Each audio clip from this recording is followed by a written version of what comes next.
Blessed morning po sa aming mga kapatid dito sa UK, sa Pilipinas. Magandang gabi po. Saan man po kayo naroon, isa pong mapagpalang araw ang aming bati sa inyo. Salamat po sa sama ninyo sa pakikinig sa araw na ito. At ngayon po ay tayo ay para sa Panginoon. Itong araw na ito tayo makikinig ng kanyang mabuting balita. Let me call Sister Eileen po for the opening prayer.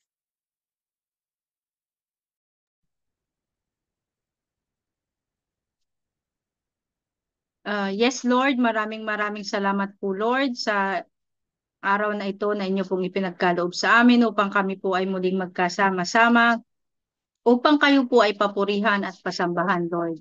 Lord, kayo po ang manguna sa aming service ngayong araw na ito, Lord. Kayo po ang manguna sa bawat isa sa amin, Lord. I-bless niyo po ang lahat ng aming kapatiran, lalong-lalo na po ang inyong mga gagamitin ngayong araw na ito, Lord, sa service namin, Lord. Um, maraming maraming salamat po, Lord, sa isa na namang bagong linggo na inyo pong ipinagkaloob sa amin sa paggabay, pagpatnubay at pagyakap ng pagmamahal sa amin, sampu ng aming buong pamilya. Lord, i-guide niyo po, Lord, si Brother Albert na siya pong maghahatid ng inyong mga salita, Lord. Naway bigyan niyo po siya ng knowledge and wisdom, Lord, upang maibahagi po niya sa amin ng maayos ang bawat salita na inyong nais iparating, Lord.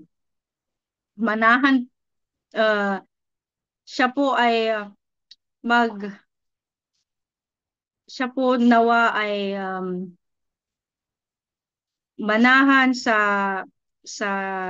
knowledge and wisdom na inyong ipagkakaloob at hindi po sa kanyang sariling knowledge, Lord. And Lord, kayo na po ang bahala sa amin, Lord. Naway magkaroon po kami ng victorious service, Lord, na kayo lamang po ang papurihan at pasambahan namin sa mga oras na ito. In Jesus' mighty name we pray. Amen.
Psalm chapter 1 verses 1 to 6. The way of the righteous and the wicked. Blessed is the man who walks not in the counsel of the wicked, nor stands in the way of sinners, nor sits in the seat of scoffers. but his delight is in the law of the Lord, and on his law he meditates day and night. He is like a tree planted by streams of water that yields its fruit in its season, and its leaf does not wither. In all that he does, he prospers. The wicked are not so, but are like chaff that the wind drives away. Therefore the wicked will not stand in the judgment, nor sinners in the congregation of the righteous. For the Lord knows the way of the righteous, but the way of the wicked will perish. This is the word of the Lord. Thanks be to God. Ngayon naman po ay marinig natin ang inspirational talk ni Sister Shirley.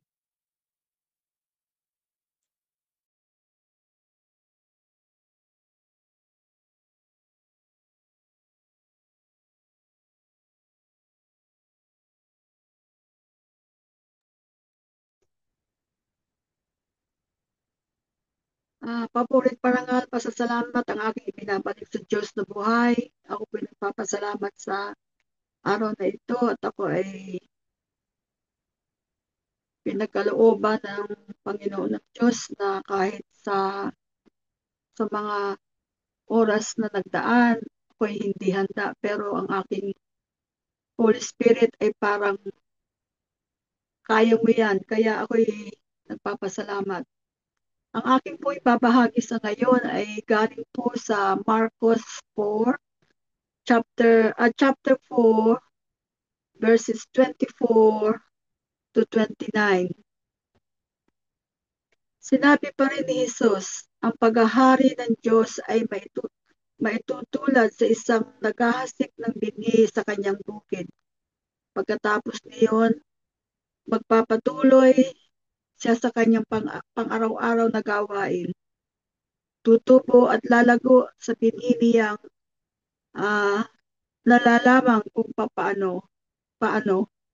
Ang lupang siyang nagpapasibol at nagpapabunga sa mga pananim, usbong muna, saka uhay at pagkatapos ay mahihitik sa mga butil. Pagkahinog ng mga butil, agad nitong ipagagapas sapagkat dapat ng anihin. Noong pong isang linggo ay ang aking ipinahagi yung pong paliwanag sa talinghaga ng tungkol sa paghahasik. Ngayon naman po ang aking ipabahagi ay yung tulad ng sa isang buhay ko, katulad ko po na ako po nung una ay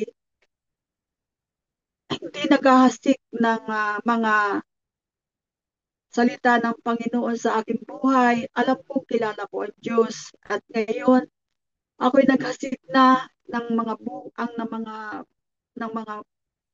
butil sa aking buhay, kaya ito po ang aking masasabi. Sa aking po paghahasik ng mga butil sa aking buhay, ako po ay sa pakikipag-isa ko sa ating Panginoon, ako po ay nagkausbong sa pagkikinig ng magandang balita.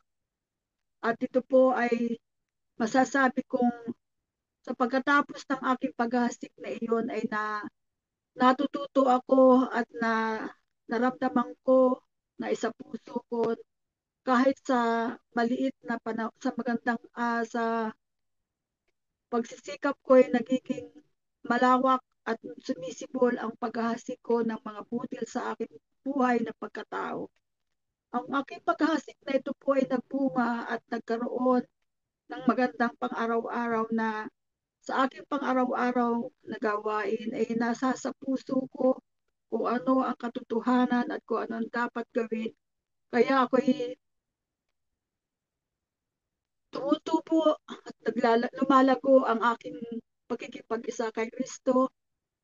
At sa ngayon ay masasabi kong ang aking paghahasik na iyon ay hindi nasayang dahil lumago ako sa pamamagitan ng mga salita ng Panginoon. Ang aking pong pagkatao ay bagong buhay sa ngayon dahil sa aking nalalaman at natututuhan sa ating ang pahayag ng mahal ng ating kapatid na si Brother Albert, nagkinuha niya na ang Panginoon ang siyang nagbigay ng malawak na kaalaman ni Brother Albert. Kaya yung mga pinahayag niya ay para ang lahat ng iyon ay tumitimo sa aking puso at sa aking kaisipan. Ngunit ang aking natatanggap ay ang magandang buhay, hindi lamang dito sa buhay ng mundo, kundi ang aking espiritual na pamumuhay ay siya kong nais makamtan upang sa ah, aking natatanggap ay ito po ay sumibol na maraming ani na aking aanihin upang ako po ay magkaroon ng magandang buhay, lalo na sa ating pananampalataya. Pagkahinog ng aking pananampalataya, ako po ay nararamdaman ko sa buhay na ito na hindi pala mahalaga ang buhay nung wala ka pa kay Kristo. Alam kong natamasa ko ang karangyaan, ang higit sa lahat ang kahirapan sa aking pangangatawan, ang karangyaan sa buhay, hindi ko kasama si Kristo. Pero hindi ko nalalaman at sa kalakasan ko noon at sa buhay ko ay malakas ang aking pangatawan at ako po ay very determined sa aking lahat ng ginagawa. Kaya yung ang aking iniisip ay ang aking ginagawa ay nagkukulang ako sa ating Panginoon na ang malaman ang tunay na buhay. At ngayon nalalaman ko ang lahat ng mga bagay-bagay na dapat nating gawin habang tayo ay nabubuhay dito sa daigdig. Kailangan tayo ay ang Panginoon ang siyang manguna sa ating buhay dahil ang lahat ng iyon ay pagkakaloob ng ating Panginoon. At ito nga po sa buhay kong ito, ako po'y nahihinog sa kanyang mga banal na salita at sa ating gawain ito ay natatanggap ko ang lahat ng mga bagay na nais kong makamtan higit sa espiritual.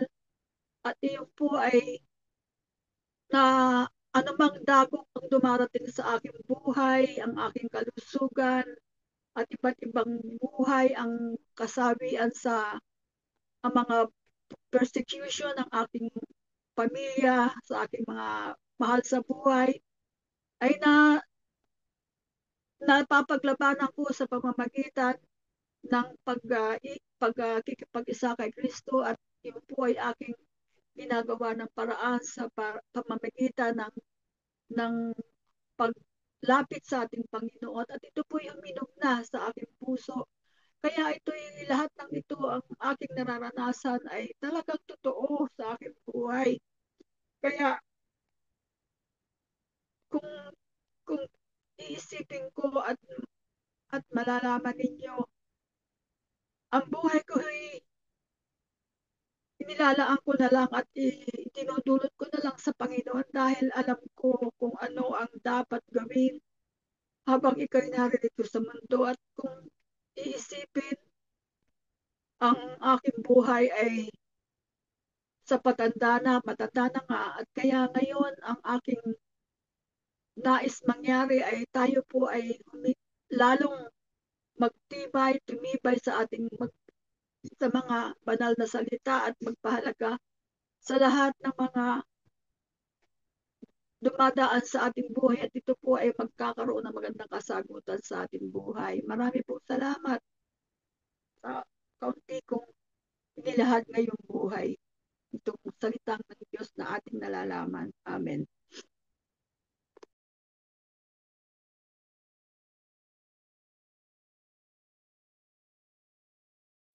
Ngayon naman po ay atin ang marinig si Brother Albert sa pagpapaliwanag niya ng mga banal na salita. Magandang araw po mga minamahal na magulang at kapatid. Magandang gabi dyan sa ating mga kapatid sa Pilipinas.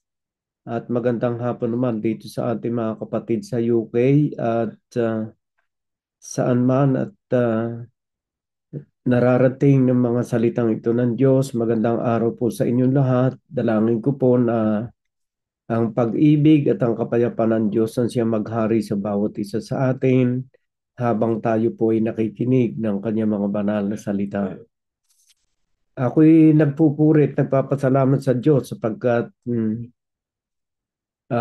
narinig ko sa ibinahagi ng ating minamahal na kapatid na sa kanyang katandaan ay gusto niyang ilagak ang kanyang sarili sa Panginoon.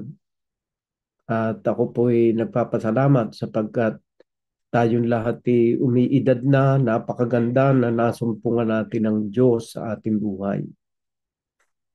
At kahit di naman kabataan, dapat din na talagang ilagak ang pananampalataya sa Diyos. Kagaya po ng sinasabi sa aklat ng Eklesiastiko, dito sa aklat ng Ecclesiastes chapter 12 verse 1, ang sinasabi po rito ay ganito: Remember also your Creator in the days of your youth.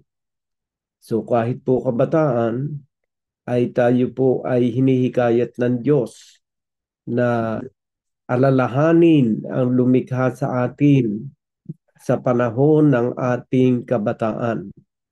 Before the evil days come and the years draw near, of which you will say, I have no pleasure in them.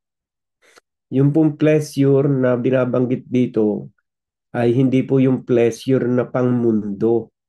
Ito po yung pleasure na kung saan ay naramdaman mo ang Diyos sa iyong buhay. Ibang-iba po yung tao na ang kanyang kaligayahan at kagalakan ay ang salita ng Diyos.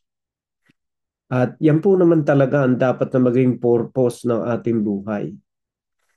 Ang pleasure o yung joy ay dapat sa Diyos natin masumpungan. Hindi po yung joy ng mundo, kundi kasi ang joy po ng mundo, yung pagkakaroon maraming kayamanan, malawak na ari-arian, magandang bahay, yung magandang hanap buhay, yan ang joy ng mundo.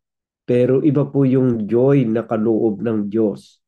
Yung joy na nagmumula sa Diyos na kahit anuman mayroong ka sa iyong buhay, nararamdaman mo na ikaw ay mayroong kasiyahan sa lahat ng bagay na mayroong ka sapagkat alam mo na ang mga bagay na ito ay galing sa Diyos at ipinagkakaloob sa iyo ng Diyos. So, ang kaligayahan dapat talaga masumpungan natin sa ating pag-aaral ng salita ng Diyos. Yun po lagi natin binabasa sa aklat po ng Salmo chapter 1 verse 1. Ayan po, kung gusto mong ma-bless ang buhay mo, dapat ang kagalakan mo, yung iyong pleasure, hindi sa mga material things, kundi ang ating pleasure ay yung maintindihan, matanggap natin, may sa buhay, yung kalooban ng Diyos. Kaya sabi nga rito, blessed is the man, mapalad ang isang tao, who walk not in the counsel of the wicked. Alam naman natin, pagka tayo isumabay dito sa mundong ito, tayo talagang mapapalayo sa Diyos. Kaya ang bilin dito, who walk not in the counsel of the wicked, nor stand in the way of sinners, nor sit in the seat of scoffers. Kasi maraming tao pagka nakarinig ng salita ng Diyos kung minsan nagsasalita pa ng masama laban doon sa salita ng Diyos. Ang iba naman, nabubuhay sa kanyang buhay makasalanan, kontento na siya roon. Yan, ganyan po yung kalakaran sa ating kapanahunan ngayon. Pero doon sa isang tao na kagaya natin, tayo tinatawag ng Diyos. At alam ko namang ang bawat isa sa inyo tinatawag. ay ang kanyang kaligayahan ay yung salita ng Diyos. Kaya sa verse 2, but his delight is in the law of the Lord, and on his law he meditates day and night. Yan po yung tao na ang kagalakan ay sa mga utos at kautusan ng Diyos. At kung ito po ang isang patunay na ang isang tao ay talagang nagagalak sa salita ng Diyos, ito ay laman ng kanyang isipan. Laging ito ang kanyang pinag-iisipan. Kasi po ang isang taong nasa Panginoon, parang isang kalabaw na nakatali sa puno ng mangga. Kung gaano kahaba ang tali, yun lamang ang lugar na maiikutan niya. Yun lamang ang lugar, limited ang isang taong nasa Panginoon. Ang naglilimit sa atin, sa daigdig na ito, yung kanyang mga salita, yun ang parang tali. Kung sa kalabaw, yun ang tali. Na kung hanggang saan ang tali, yun ang lugar na kanya lamang maiikutan. Tayo naman, bilang mga anak ng Diyos, ang tali natin yung kanyang mga banal na salita. Doon tayo magpapaikot-ikot sa ating pang-araw-araw na buhay. Tayo'y nasa sa loob ng perimeter ng salita ng Diyos. Hindi tayo pwedeng lumampas sa kanyang mga salita. Kaya sa ating pang-araw-araw na buhay, kung yan ang tali, yung salita ng Diyos, na sinasabi ritong, his delight is in the law of the Lord, and on his law he meditates. Yung ibig pong sabihin ng pag-meditate, you are always guided by the word of God. Halimbawa, meron kang gagawain na isang bagay. Ang unang-unang tinatanong ng taong may delight sa batas ng Diyos, tama ba itong aking gagawain? Tama ba itong aking sasabihin? Okay ba sa Diyos itong aking planong ito sa aking buhay? Lagi tayong sinasangguni natin ang salita ng Diyos. Kasi tayo, yan ang tali, nagtatali sa atin at sa Diyos na hindi tayo dapat nalalampas, hindi tayo dapat nababiolate sa kanyang mga kautusan. So, maganda po yung narinig ko kay Sister Shirley na dapat tayong mga medyo may edad na ay ang ating ang maging guide natin sa ating buhay ay ang salita ng Diyos. Actually, yan namang guide na yan malaunang panahon ay ibinigay na sa atin ng Diyos. Actually, yung guide na yan yan nga po yung nilakaran ng mga nauna sa atin na nakakilala sa Diyos.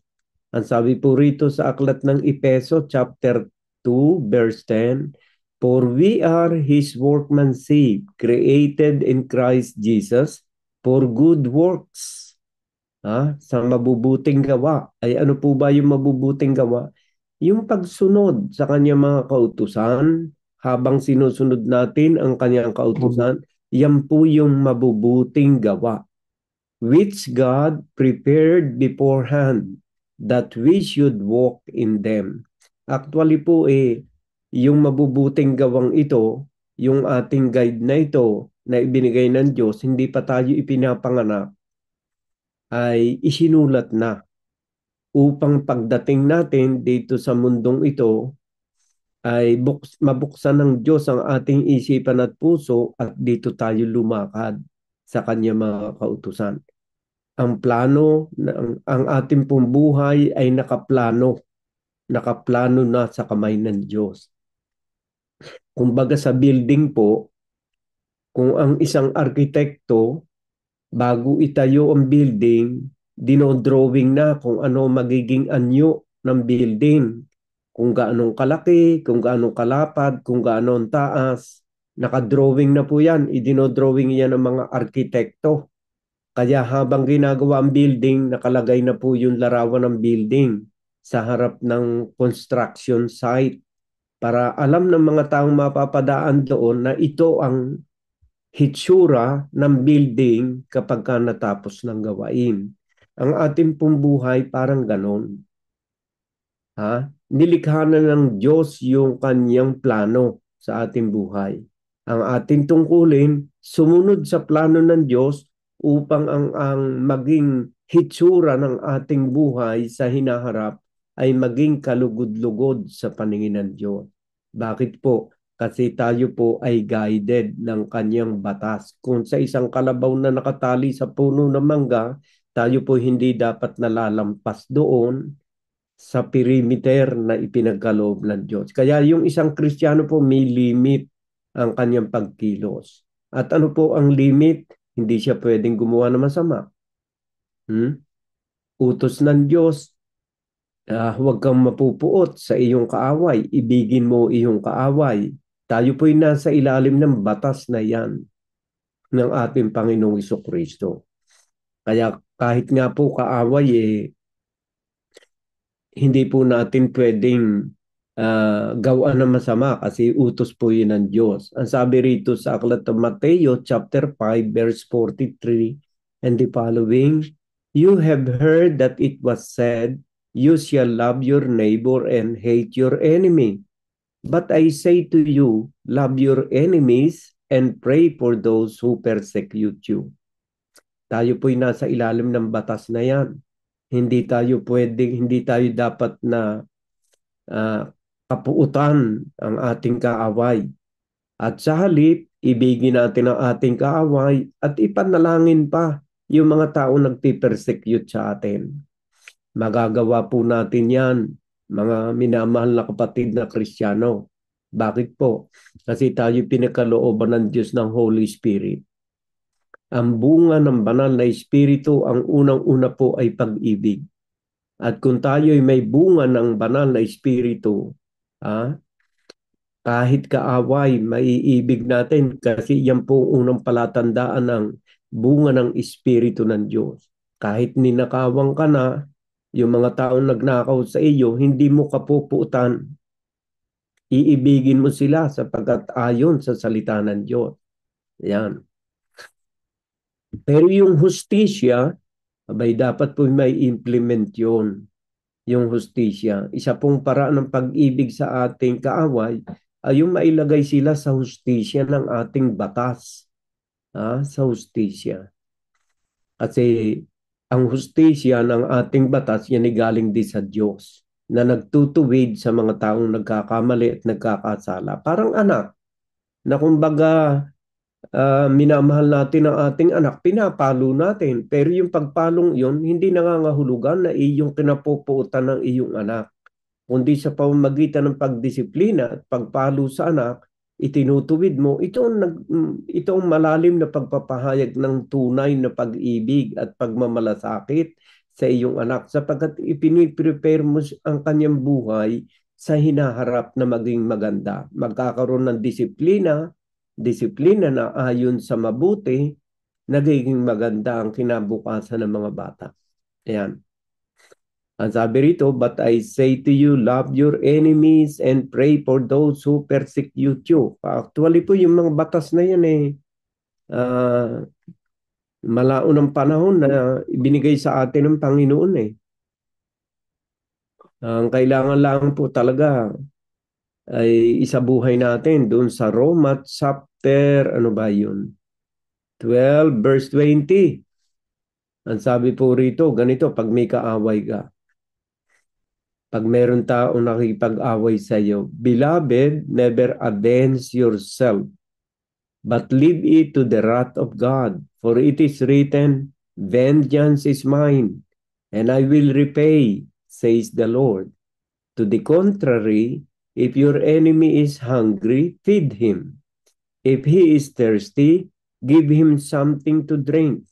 For by so doing, you will heap burning coals on his head. Do not be overcome by evil, but overcome evil with good. So ganyan po yung mga anak ng Diyos. Tayo'y nakatali sa salita ng Diyos. Ang utos dito, huwag tayo maghihiganti. Ating ipaubaya sa Diyos, sa galit ng Diyos. Sapagat nasusulat, ang paghihiganti ay akin, sabi ng Panginoon. At sa halip, kapag siya'y nagutom, pakanin mo. Kapag siya'y nauhaw, painumin mo. Sapagkat sa pamamagitan ng paggawa ng mabuting bagay na ito, nadadaig natin ang masama. Natatalo natin si Satanas. Ha? Isang uri ng paglaban sa masama ay yung hindi pagganti at sa halip paggawa ng mabuti sa gumawa ng masama. Huwag tayong padaig sa masama, kundi daigin natin ang masama ng mabuti. Ang salita ng Diyos ang pandaig sa gawa ng masama. At yan ay yung pag-ibig sa ating kaaway. So malinaw po yun, my dear brothers and sisters. Kanina, habang ako'y nakikinig sa panalangin ng ating kapatid ni Sister Eileen, ay nabanggit niya na ako'y pagkalooban ng karunungan na nagmumula sa Diyos. At ano pa ba yung narinig ko sa kanya? Na hindi dapat dagdagan ni bawasan ng salita ng Diyos. Tama po yun, my dear brothers and sisters. At napakahirap din po naman ang tungkulin ng isang mangangaral. Kaya nga po, kahit si San Pablo ay kanyang sinasabihan si Timoteo na dapat na maging maingat sa kanyang pagtuturo. Ang sabi po rito sa aklat ng 1 Timothy chapter 4 verse 16 ay ganito. Keep close watch on yourself and on the teaching. Persist in this, for by so doing, you will save both yourself and your hearer. Kung sa wikang Tagalog po, ay ganito sinasabi. Dito sa Bagong Tipan, sa aklat po ng 1 Timothy, chapter 4, verse 16. Ito po sinasabi, my dear brothers and sisters. Mag-ingat ka sa iyong sarili. O yun po palang si Timothy, na mangangaral ng salita ng Diyos, pinag-iingat ni Pablo sa kanyang sarili. Ano po ba ang pag-iingat na ibig sabihin ni Pablo rito? Ayan, mag-ingat ka sa iyong sarili. Ibig sabihin, si Pablo, kung ano yung kanya ipinapangaral, dapat makita sa kanyang buhay. Yun po yung pag-iingat. At sa iyong turo, dapat pala maingat din sa pagtuturo kasi merong turo na kumisan sa halip na mapalapit sa Diyos ang tinuturuan ay baka maligaw sa katotohanan. At yung pagkaligaw na yon, nakakahawa pa yun sa iba kaya maraming naililigaw. Kailangan po yung turo ay galing sa Biblia para hindi tayo maligaw. Huwag daw magtitiwala sa sarili na kaalaman o galing. Tama po yun. Mag-ingat ka sa iyong sarili at sa iyong turo. Kaya yung ating pagtuturo, dapat tayo'y maingat. Paano pag-iingat ay ibig sabihin? Huwag kang hihigit sa nasusulat. Yun ang utos ni Pablo. 1 Corinthians chapter 4 verse 6. Matuto kayo sa amin na huwag hihigit sa mga bagay na nasusulat. So, yun po yung pag-iingat sa turo. Huwag tayo mag-iimbento ng ating sariling haka-haka. Mali po yun sa Biblia. Manatili ka sa mga bagay na ito. Ibig sabihin, huwag kang magtitiwala sa iyong sariling knowledge, sa iyong sariling alam. Manatili ka sa aral ni Kristo. Huwag mong babawasan, huwag mong dadagdagan kung ano ang sinabi ng Diyos, yun.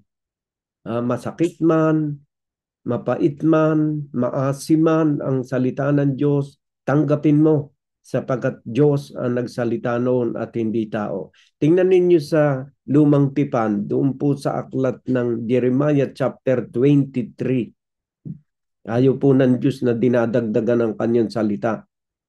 Dito sa, nasan ba yung Jeremiah? Malayo yata ako nasa. Jeremiah chapter 23. Ito po sinasabi. Verse 16 and 17. Ito pong kaya nagalit ang Diyos sa isang propeta. Ganito ang sabi ng Panginoon ng mga hukbo. Huwag ninyong dinggin ang mga salita ng mga propeta na nanganghuhula sa inyo Sila'y nangagtuturo sa inyo ng walang kabuluhan. Sila'y nangagsasalita ng pangitain ng kanilang sariling puso at hindi mula sa bibig ng Panginoon. Kanilang sinasabing lagi sa kanila na nagsisihamak sa akin. Sabi ng Panginoon, kayo'y magkakaroon ng kapayapaan. O kita mo yung mga taong kumakalaban pa sa Diyos, sinasabi ng mga propetang ito na magkakaroon ng kapayapaan. Kayo'y magkakaroon ng kapayapaan at sa bawat isa na lumalakad sa katigasan ng kanyang sariling puso ay sinasabi nila, walang kasamaang darating sa inyo. Kaysa sasabihin ang tunay na ipinasasabi ng Diyos, humahaka sila ng mga salitang maganda sa pandinig ng tao. Sila'y natatakot na magalit ang tao na sabihin ng tama. Pero hindi sila natatakot na sa Diyos na ipinagbabawal ang pagsasalita ng mga bagay na hindi niya ipinasasabi. So my dear brothers and sisters, kailangan talaga sabihin natin kung ano nakasulat sa Biblia. Ayan. Kaya ang sabi ng Panginoon doon sa aklat ng Jeremiah 23 verse 30, kaya't narito, ako'y laban sa mga propeta, sabi ng Panginoon, na ninanakaw ng bawat isa ang aking mga salita sa kanyang kapwa. Sa anong paraan ninanakaw ng mga propetang ito ang mga salita ng Diyos sa kanyang kapwa? Sa hindi pagsasabi ng totoo at tapat na nakasulat sa Biblia. Kailangan maging makatotohanan tayo. At ang katotohanan yan, basahin natin ang Biblia. Kung masugatan man, ang dapat na masugatan. Kasi mahal ng Diyos ang bawat tao. Kaya sa inyo na mga nakikinig, sa inyo na patuloy na nakikinig ng mga salita ng Diyos, ako'y naniniwala na ang bawat isa sa inyo talagang tinawag ng Diyos. Kasi may palatandaan po sa Biblia yung mga tunay na tinawag ng Diyos At may palatandaan din naman sa Biblia ng mga kaaway ng Diyos.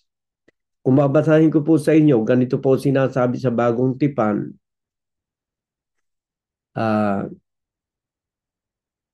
Dito po sa aklat ng ito po sinasabi. Nasaan ba yun?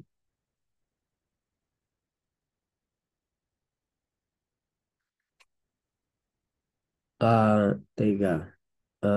Dito po. Ito po sinasabi. Saan ba yun? Ito po, may palatandaan na kayo'y talagang tinatawag ng Diyos Pati may binabanggit po sa Biblia tungkol sa inyo. Ang sabi po ng salita ng Diyos dito sa aklat ng Juan chapter 8 verse 47, ang sa Diyos ay nakikinig ng mga salita ng Diyos. Dahil dito'y hindi ninyo dinirinig sapagkat kayo'y hindi sa Diyos. So meron pong palatandaan talaga ng sa Diyos. Yung pong palatandaan ng sa Diyos, yung nagagalak siyang makinig sa salita ng Diyos.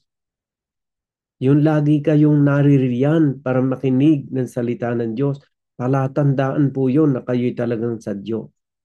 Kaya ang sabi rito, ang sa Diyos ay nakikinig ng mga salita ng Diyos. Dahil dito'y hindi ninyo dinirinig sapagkat kayo'y hindi sa Diyos. Yun ang mga taong ayaw makinig ng salita ng Diyos. Ang sabi po ng Biblia ay hindi sila sa Diyos. Kanino po sila kung ayaw makinig ng salita ng Diyos? Dito po sa Juan chapter 8 verse 44, ito po sinasabi. Kayo'y sa inyong amang dyablo at ang mga nais ng inyong ama ang ibig ninyong gawin. Siya'y isang mamamatay tao buhat pa ng una at hindi nananatili sa katotohanan sapagkat walang katotohanan sa kanya. Pagka nagsasalita siya ng kasinungalingan, ay nagsasalita siya ng saganang kanya sapagkat siya'y isang sinungaling at ama nito. So madali po nating makilala yung sa kaaway ng Diyos. Sa 47, ang sa Diyos ay nakikinig ng mga salita ng Diyos. Dahil dito'y hindi ninyo dinirinig sapagkat kayo'y hindi sa Diyos. Ito po ang pangungusap ng ating Panginoon Jesucristo doon sa mga taong hindi tunay na nagmamahal sa salita ng Diyos. Pero sa nakikita ko, my dear brothers and sisters, ang bawat isa sa inyo, meron talagang pagtawag ang Diyos. Ngayon, doon sa ibinahagi ng ating kapatid, ang kanyang ibinahagi sa atin ay sa aklat ng Marcos, chapter 4, sinimulan niya sa 24, pero ako po sisimulan ko na sa 26. Ito po ang sinasabi sa Matthew chapter 4, verse 26 hanggang 29. At sinabi niya, ganyan ang kaharian ng Diyos na gaya ng isang taong naghahasik ng binhi sa lupa. Ayan. Sa verse 26 po, binasa po ng ating minamahal na magulang at kapatid, Sister Shirley. At sinabi niya, ganyan ang kaharian ng Diyos na gaya ng isang taong naghahasik ng binhi sa lupa. Ang tanong po rito ay ano ba yung binhi na inihahasik? Ano po ba ang binhi na inihahasik ng manghahasik? Kung atin pong itataas dito sa Marcos chapter 4 verse 13, malinaw pong sinasabi ng Panginoon kung ano yung binhi. Ito po sa verse 13. Taas po natin ang kaunti. At sinabi niya sa kanila, hindi ba ninyo nalalaman ng talinghagang ito? At paano malalaman ninyo ang lahat ng talinghaga? Ang maghahasik ay naghahasik ng salita. So yung po palang binabanggit doon sa 26 na inihahasik, yun po pala yung salita ng Diyos. Yun po pala yung binhi. Ayan. Ituloy po natin ang pagbasa. At natutulog at nagbabangon sa gabi at araw, at sumisibol at lumalaki ang binhi na di niya nalalaman kung paano. So, yung po palang binhi na yun na salita ng Diyos ay lumalaki po pala yun, sumisibol na di niya nalalaman kung paano. Eh, totoo po naman yun eh. Kahit sa isang magsasaka, pag nagtanim naman ng bini, hindi mo naman nakikita na nagaganap sa ilalim ng lupa kung paano yung binhi nagiging puno. Hindi po natin alam yun, pero merong himala na nagaganap sa ilalim ng lupa. Ganon din daw po yung salita ng Diyos. Kapag ang isang tao ay tunay na bukas ang kanyang puso, naging matabang lupa na nahasikan ng salita ng Diyos ang kanyang puso, yung pong butil na ito lumalago. Lumalago, sumisibol, lumalaki ang binhi. Bakit po? Kasi po, ang talagang tunay na matabang lupa, yung pagkarinig niya, kagaya na binabasa ni Brother Randy, ang meditation niya yung batas ng Diyos. Yun po yung klase ng lupa na mataba. Hindi lamang basta nakarinig, kundi kanyang pinagninilayan araw at gabi. Kaya lumalaki yung butil sa kanyang puso. Hanggang sa yung butil na ito magkaroon ng kapangyarihan sa kanyang buhay. At magkaroon ng kaganapan sa kanyang buhay. Kasi po yung aral ng Diyos ay makapangyarihan yan. Kapag ka po yung tinanggap ng isang tao, yan po ay may kapangyarihan na baguhin ang takbo ng buhay ng isang tao. Very powerful po yung kapangyarihan ng salita ng Diyos. Kahit na pusakal na magnanakaw o kahit na isang taong babad na babad sa anumang bisyo, kapag ka po naaralan ng tunay na salita ng Diyos, nababago po yun eh. Kasi very powerful po yung salita ng Diyos. Nasabi po yan sa aklat ng Hebrew, chapter 4, verse 12, na talagang makapangyarihan ng salita ng Diyos. Kaya nga po yun ang butil na inihahasik ng maghahasik. Ayan. Chapter 4, verse 12. Ang sabi po rito ay ganito. Sapagkat ang salita ng Diyos, ito po yung butil na inihahasik, na maghahasik, ay buhay at mabisa at matalas kaysa alinmang tabak na may 2 talim at bumabaon hanggang sa paghihiwalay ng kaluluwa at espiritu. Wala po namang may kapangyarihan na bumaon sa pagitan ng espiritu at kaluluwa, kundi ang salita ng Diyos, ng mga kasukasuan at ng utak, at madaling kumilala ng mga pag-iisip at ng mga haka ng puso.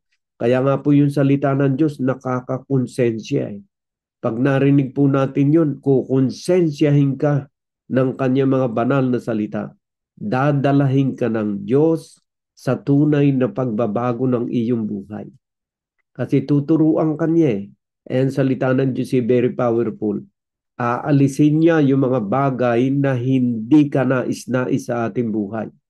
Yung mga bagay na minahal natin na mahabang panahon sa ating buhay, kapag nakarinig ka ng makapangyarihan salita ng Diyos, tinanggap mo ito, naging laman ng iyong puso at isipan, hindi mo alam, lumalaki ang binhing yan sa kaibuturan ng iyong puso at nakikita ng mga tao nakapaligid sa iyo ang malaking pagbabago sa iyong buhay. Maaring hindi mo napapansin, pero mapapansin ng mga taong nakapaligid sa iyo malaking pagbabago, sapagkat ang binhi na walang iba kundi salita ng Diyos ay lumalago at lumalaki sa kaibuturan ng ating puso. Ang puso po, kung sa bahagi ng katawan ng tao, yan po yung pinakamakina kung sa sasakyan. Siya ang nagpapakilos ng iba't ibang bahagi ng ating katawan.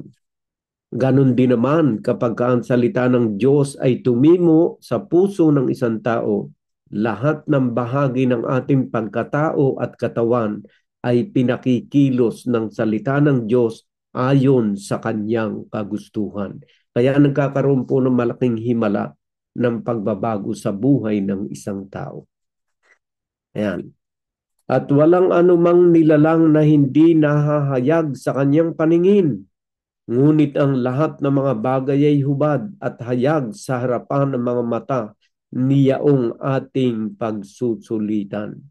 Kung ganito po na ating nababasa ang salita ng Diyos na wala pala tayong maitatago at maikukubli sa paningin ng Diyos o sa kanyang mga banal na salita, panahon na para tayo magsipagbago ng ating buhay. Iayon natin ang takbo ng ating buhay sa aral at sa salita ng Diyos. Yan po yung mga taong tunay na tinawag sa iglesia ng Diyos. Tayo ay nasa ilalim ng batas ng salita ng Diyos. Kaya sa araw-araw ng ating buhay na ating ginagawa, sa ating pakikitungo sa ating kapwa, sa ating paghahanap buhay at sa ating pagtatrabaho, we must all be guided by the Word of God. At yan po yung bagay na nakagalak kay St. Paul ng kanyang sulatan ang mga tiga-Pilipians, na makita niya kung paano na mga tiga-Pilipos ay sumunod sa kalooban ng Diyos. Ito po sinasabi ni St. Paul sa mga tiga-Pilipian. At sabi po ay ganito sa Philippians chapter 1 verse 27. Ito po yung sabi niya. Ang inyo lamang pamumuhay ay maging karapat-dapat sa ebanghelyo ni Kristo, upang maging ako ay dumating at kayo'y makita, o wala man sa harap ninyo, ay mabalitaan kong inyong kalagayan, na kayo'y matitibay sa isang espiritu, na kayo'y mga kaisa ng kaluluwa, na nangagsisikap sa pananampalataya sa ebanghelyo. Sa ating pong paglalakbay sa daigdig na ito, Kailangan natin ng kapwa Kristiyano na may takot sa Diyos. Kailangan natin ang bawat isa sa atin sapagkat tayo'y mga sangkap ng katawan ni Kristo. Ang iglesia po ay sangkap ng katawan ni Kristo. Hindi tayo dapat na mamuhay na nag-iisa lamang. Tayo po bilang mga sangkap ng katawan ni Kristo ay magsisilbing kalakasan ng bawat isa. Hindi tayo pwedeng mamuhay na nagsosolo lang sa ating paglalakbay sa daigdig na ito. Manatili tayong nagkakaisa sa gawaing ito sapagkat sa ating paglalakbay, iba ang may kasabay at kasama sa landas ng ating buhay.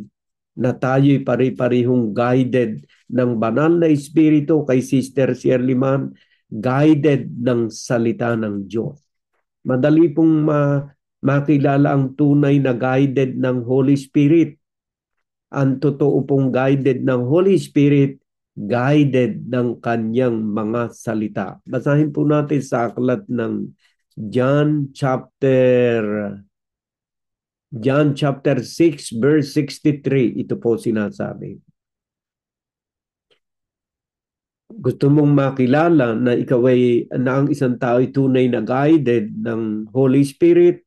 Ito po pala tandaan. Ang Espiritu nga ang bumubuhay sa laman ay walang anumang pinakikinabang. Ang mga sinalita ko sa inyo ay pawang Espiritu at pawang buhay. So ang manifestation ng isang tunay na may banal na Espiritu sa kanyang buhay, he is guided by the Word of God. Ang salita po ng Diyos ang may kapangyarihan na magpabago ng ating buhay. Ang salita po ng Diyos, yan po ang Espiritu ng Diyos na siyang magpapabago ng ating buhay. Lagi po nating tatandaan, ito pong binanggit at binasa ni Sister Shirley sa aklat ng Marcos chapter 4 verse 26. Ito po, verse 26. Yung butil po na binabanggit dyan, yung binhi na binabanggit dyan, yan po hindi literal na binhi. Ang binhi pong yan ay salita ng Diyos. Itaas po na, babasahin ko muna yung verse 26. At sinabi niya, ganyan ang kaharian ng Diyos na gaya ng isang taong naghahasik ng binhi sa lupa. Yan. Kung itataas po natin sa the same chapter, verse 13 and 14, ito po ay sinasabi ng Panginoon na ito ang salita ng Diyos. At sinabi niya sa kanila, hindi ba ganinyo nalalaman ang talinghagang ito? At paanong malalaman ninyo ang lahat ng mga talinghaga? Ang manghahasik ay naghahasik ng salita. So yung pong binhi na binabanggit do sa 26 is no other than the Word of God.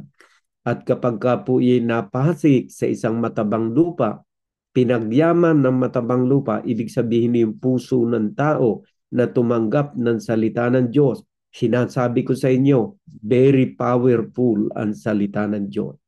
Ang pagbabago, ang tunay na pagbabago ng isang tao ay nagsisimula sa kaibuturan ng kanyang puso. Kung paano ang isang sasakyan ay umaandar dahil sa kanyang makina, ganun din po ang puso ng bawat tao na napakikilos niya ang iba't ibang parte at bahagi ng ating katawan. Kaya nga po yung magnanakaw, kapag natanim ang binhing ito na salita ng Diyos sa kaibuturan ng kanyang puso, hindi na siya magnanakaw. Kung anumang bisyo mayroon ng bawat tao, kapag ang salita ng Diyos ay pinagyaman niya at tumimo sa kaibuturan ng kanyang puso, mababago ka araw-araw. Hindi ka man magsalita sa mga tao na kapaligid sa iyo, kitang-kitang ebidensya. Makikita ang malaking pagbabago sa ating buhay. Kaya maraming mga tao ang binago ng salita ng Diyos na hindi kayang baguhin ng ating mga educational institusyon, hindi mabago. pero sa salita ng Diyos, nababago. Bakit po? Kasi may kapangyarihan ang salita ng Diyos na baguhin ang lahat ng bagay sa ating buhay. So my dear brothers and sisters, ang ating pong pinagninilayang ito every Sunday ay binhi. Ito po ang binhi na nagmula sa Diyos na ninanais niyang mahasik sa kaibuturan ng ating puso. Nasa sa atin po yan kung ating pagyayamanin. At ang mga pag-aaral natin, yung mga panalangin na ating ginagawa every Thursday, yan po ay pagdidilig sa mga binhi na ating tinatanggap every Sunday.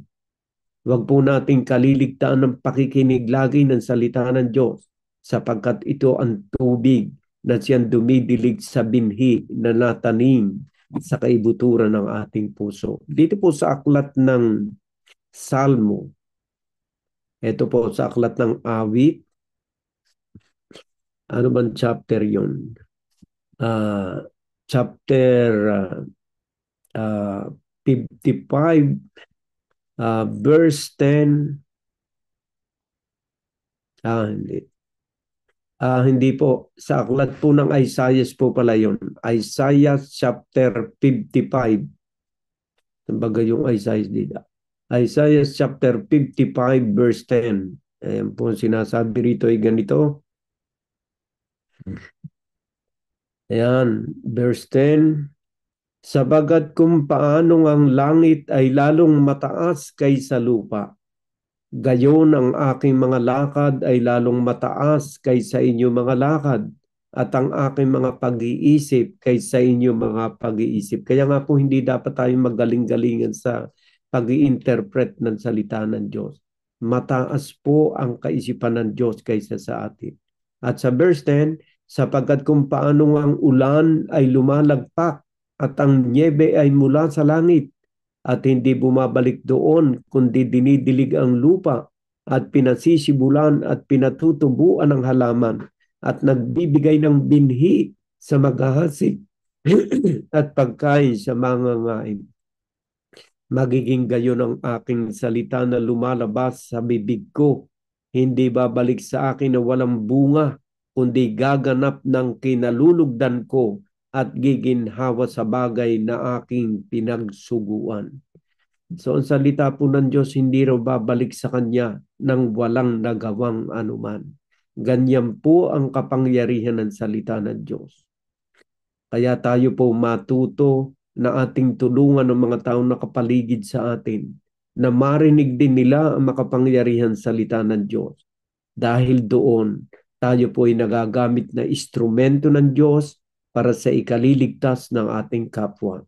Maging maingat po tayo sa ating pagtuturo sapagkat baka maligaw o maligaw ang mga taong nakikinig. Tayo po ay manatili sa kung ano nakasulat sa Biblia. Yan po ang sinasabi. May warning po kasi si St. Paul kay Timothy na dapat maging maingat sa turo sapagkat nandiyan po yun sa aklat ng 1 Timothy chapter 4 verse 16. Ayan, mag-ingat ka sa iyong sarili at sa iyong turo. Manatili ka sa mga bagay na ito sapagkat sa paggawa nito ay ang iyo ring sarili ang ililigtas mo at pati na mga nagsisipakinig sa iyo. Kaya nga po merong stern warning si St. Paul sa mga iglesia nung unang panahon. Dito po sa aklat ng 1 Corinthians chapter 4 verse 6, ang mga bagay ngang ito, mga kapatid, ay iniaanyo kong halimbawa sa aking sarili at kay Apolos dahil sa inyo, upang sa amin ay mga tuto kayo na huwag magsisihigit sa mga bagay na nangasusulat, upang ang sino man sa inyo ay huwag magpalalo ang isa laban sa iba. Doon po sa aklat ng Kawikaan, kung ating pong babasahin, nasan ba yung Kawikaan dito? Kawikaan chapter 3, simulan po natin sa verse 7, huwag kang magpakapantas sa iyong sariling mga mata. Matakot ka sa Panginoon at humiwalay ka sa kasamaan. Ayan, oh.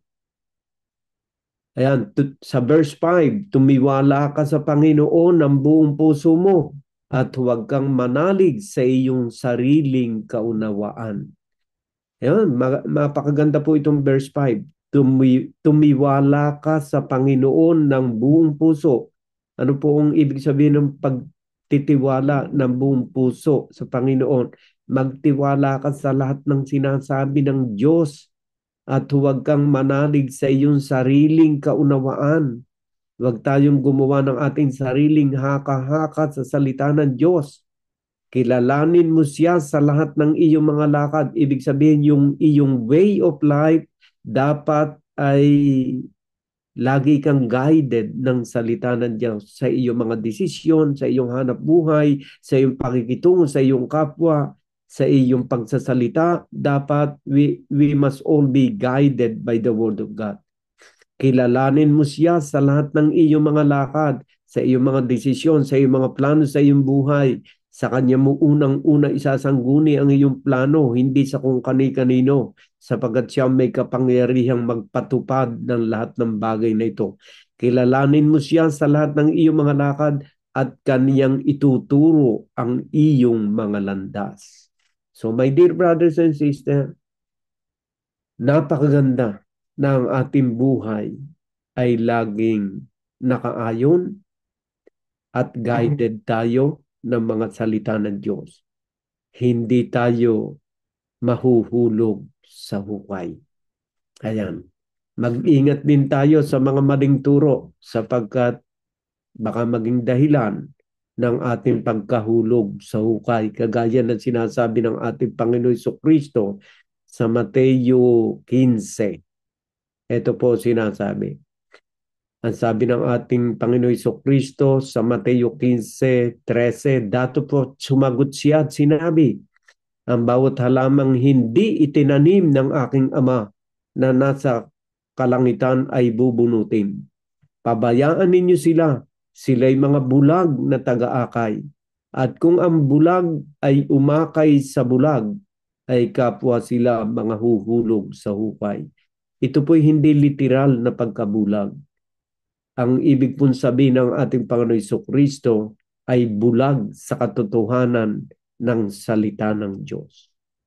Kaya nga po bawal yung magdagdag, magbawas.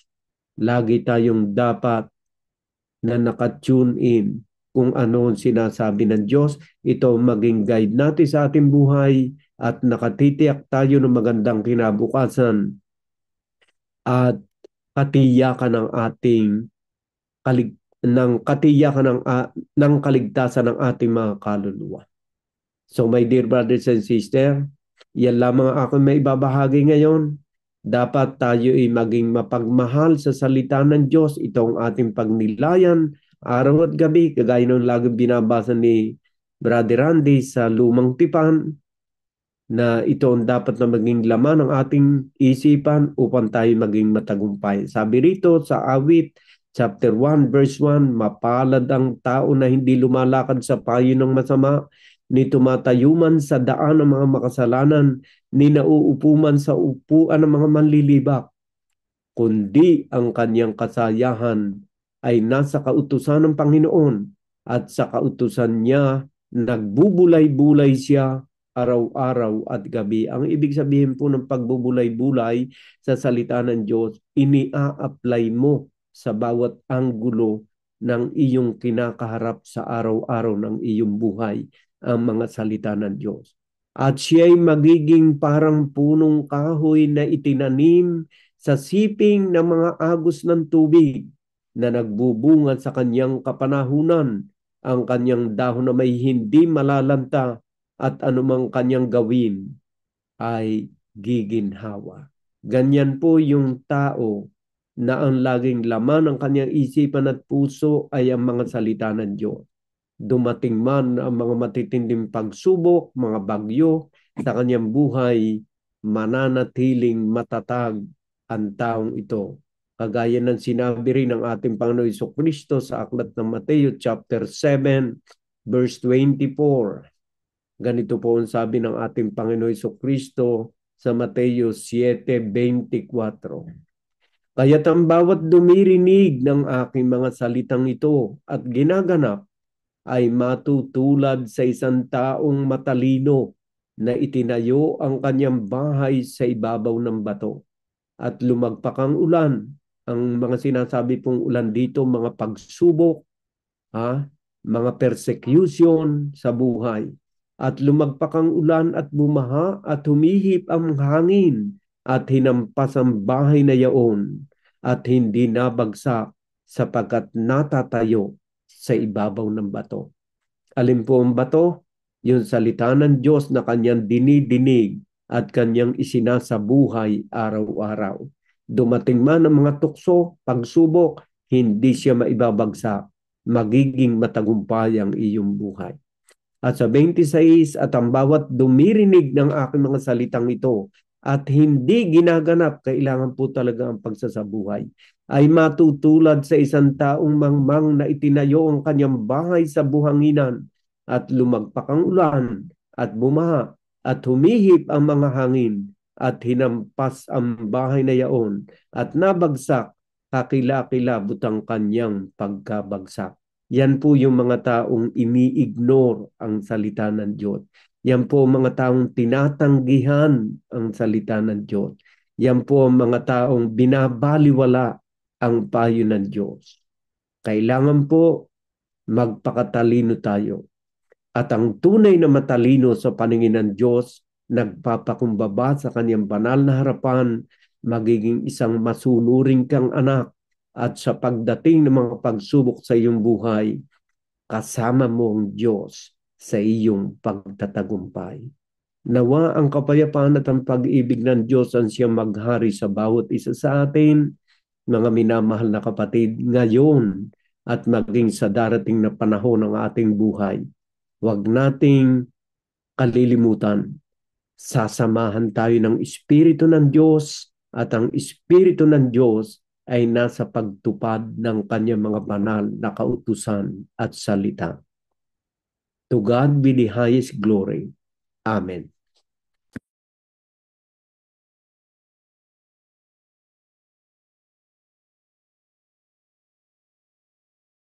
Thank you po, Brother Albert. Ngayon naman po, itatawagan natin si Sister Elvie for the closing prayer. Maraming salamat mga kapatid. Maraming salamat, Brother Albert.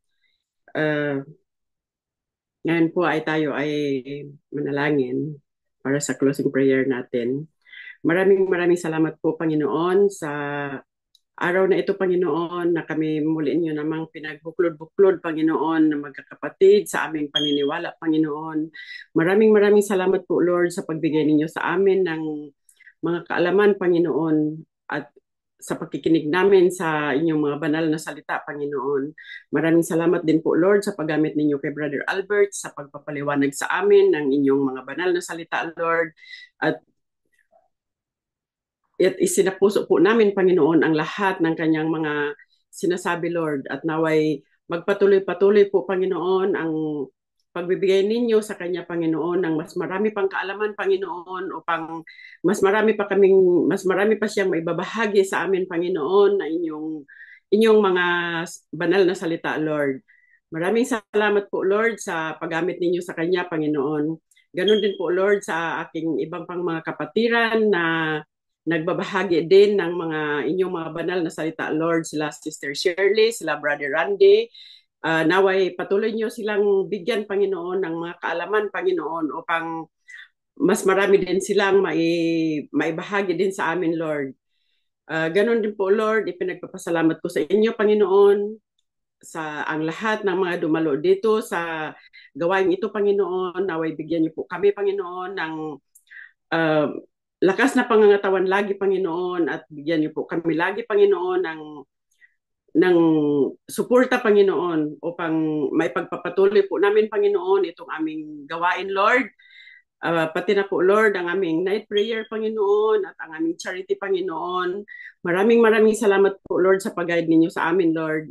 Itinataas ko po sa inyo, Panginoon, ang aming mga pamilya, Panginoon. Naway gabayan niyo po kami lahat, Panginoon, at proteksyon ng Lord, at bigyan niyo po kami lagi, Panginoon, ng lakas ng pangangatawan, Lord, lalo na po, Lord, sa aming paghahanap buhay, Panginoon. Naway patuloy po, Panginoon, ang aming paghahanap buhay upang makatulong po kami sa aming pamilya, Panginoon, at sa mga kapatiran pa namin, Panginoon, na nangangailangan, Lord. Naway bigyan niyo pa po ng uh, more blessings din, Panginoon, ang aming mga amo, Panginoon, upang kami po ay, Panginoon, ay makabahagi din po, Panginoon, sa kanilang mga biyaya, Panginoon, na natatanggap, Panginoon. Maraming salamat, Lord, sa lahat ng mga biyaya na natatanggap namin sa araw-araw, Panginoon, kasama ang aming mga pamilya, Lord. Itinataas ko rin po sa inyo, Panginoon, aming aming bayan, Panginoon, na Pilipinas, Lord, naway tumigil na po, Panginoon, ang kaguluhan, Panginoon, na nangyayari ngayon sa aming bansa, Lord, at naway matauhan na po, Panginoon, ang lahat ng mga namumuno, Panginoon, sa aming bansa, na maging maayos, Panginoon, ang takbo ng pamumuhay, Panginoon, sa aming bansang Pilipinas, Panginoon. Ganon din po, Lord, itinataas ko po sa inyo ang lahat ng mga nasalanta ng mga kalamidad, Panginoon. Naway proteksyonan niyo po sila, Panginoon, at gabayan, Lord, bigyan niyo po sila ng lakas ng loob, Panginoon, na lumaban um, upang magpatuloy ang buhay, Panginoon, at ang paniniwala din nila sa inyo, Panginoon. Pati na po, Lord, ang lahat ng mga taong may mga karamdaman, Panginoon, naway pagalingin niyo po silang lahat, Lord. Ang mga taong mga nagugutom, Panginoon, hipuin niyo po sila, Panginoon, nang maibsan po ang kanilang mga gutom, Panginoon. Ganon din po, Lord, itinataas ko rin po itong bansa na aming kinatutungtungan, Panginoon, naway maging maayos din po, Panginoon, ang takbo ng pamumuhay namin dito, Panginoon, pati na po, Lord, sa ibang mga bansa, Panginoon, na pinagtatrabahoan din ng aming ibang mga kapatid, Panginoon. Maraming salamat po, Lord, sa inyong paggabay lagi sa amin, Panginoon, sa pagbibigay ninyo sa amin ng mga biyaya, Panginoon. Alam ko po, Lord, na kayo po ang higit na makapangyarihan sa lahat, Panginoon, sa lahat ng aming hiling sa inyo, Panginoon. Naway pagbigyan niyo po kami, Panginoon, at kami po, Panginoon, ay tutupad po sa inyong mga kautusan, Panginoon. Maraming salamat po, Lord, dahil maisapuso namin, Panginoon, ang aming mga naririnig na inyong mga banal na salita, Lord. Maraming salamat po, Panginoon, hanggang sa susunod na linggo, Panginoon, na aming gawain, Panginoon, naway magampanan na naman namin lahat, Panginoon, at magpatuloy po, Panginoon, na dumarami ang makikinig sa inyong mga banal na salita, Panginoon.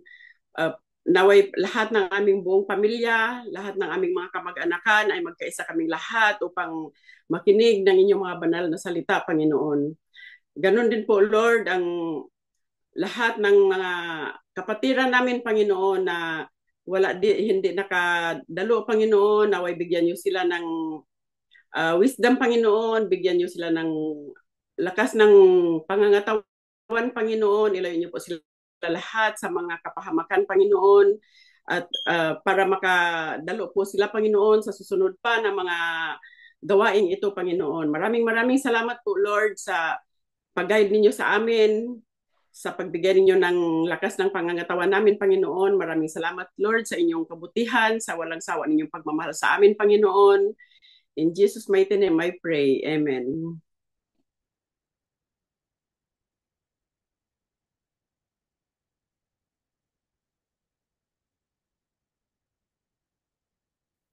Salamat po mga kapatid at hanggang sa isang linggo po, kayo po inaanyayahan namin makinig muli ng mabuting balita ng Panginoon. May God bless us all. Amen.